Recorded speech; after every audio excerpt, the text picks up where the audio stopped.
Hello, Overbound here. I'm going to show you how to use Photoshop to create slopes and curves for 2D platforming games that your characters can run up and down. First, we need to take care of one setting here in Photoshop.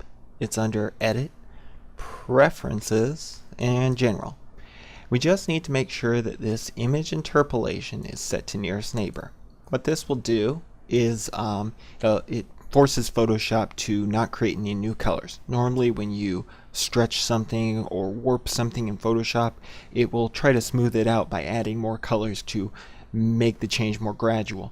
But we don't want that with pixel art. We want precise control of our colors when we're working with pixel art. So by putting that to nearest neighbor, we take care of that. Okay, with that out of the way, I'm going to go ahead and select the right layer and select my marquee tool and go ahead and select this grass right here. With that done, I'm going to right click and go to free transform.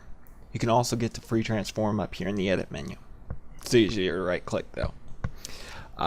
In newer versions of Photoshop, CS6 or newer, you will need to make sure that this nearest neighbor is selected from this interpolation menu too. In older versions of Photoshop, the edit preferences setting that we changed took care of that already. So with that out of the way, we're going to go ahead and right click again and go to warp. And warp allows you to move or push pixels around to great effect. Undo that. We want to use one of the predetermined custom shapes that come with Photoshop. We want to warp it with a rise, and when we select rise from this little warp menu up here, we can see that our grass is now sloped, just like that little graphic up there, and we can adjust how much we want it to bend up to 100%. To confirm this change, you just need to hit enter a couple times, and I'll go ahead and zoom in on it so you can see what it looks like. Very cool. If I wanted to create another or the opposite side for this hill, we could just select this grass again, holding Control and Alt together with our marquee tool selected, and pulling will create a duplicate. And we can then right click that duplicate, go to free transform, and set its width up here, this little W, from 100 to -100, and hit enter. And then we get the opposite slope. Okay. We want to go ahead and show off a couple of different warp shapes that you can use. So I'm going to select this grass over here.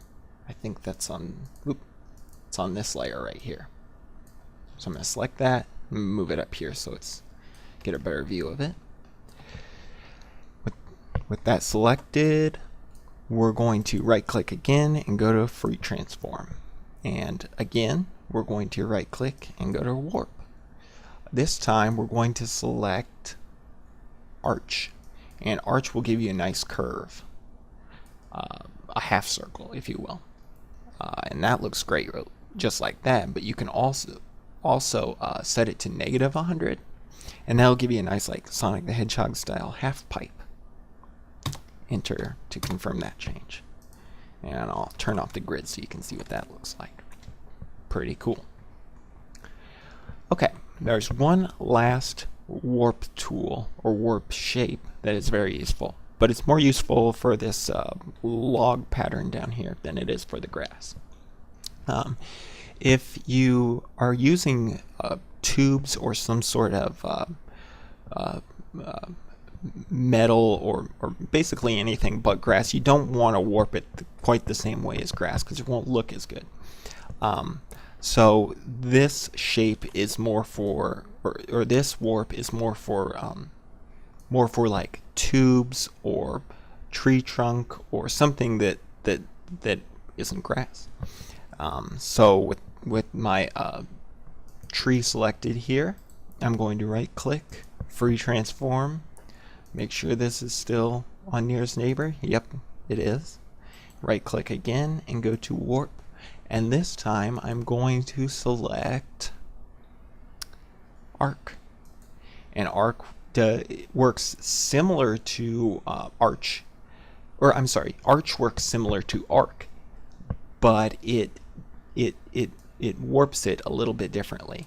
And you can see that we're still maintaining this this 32 by 32 end here, whereas if we look up here, you can see it's sort of stopped at 1 pixel up here. Whoops.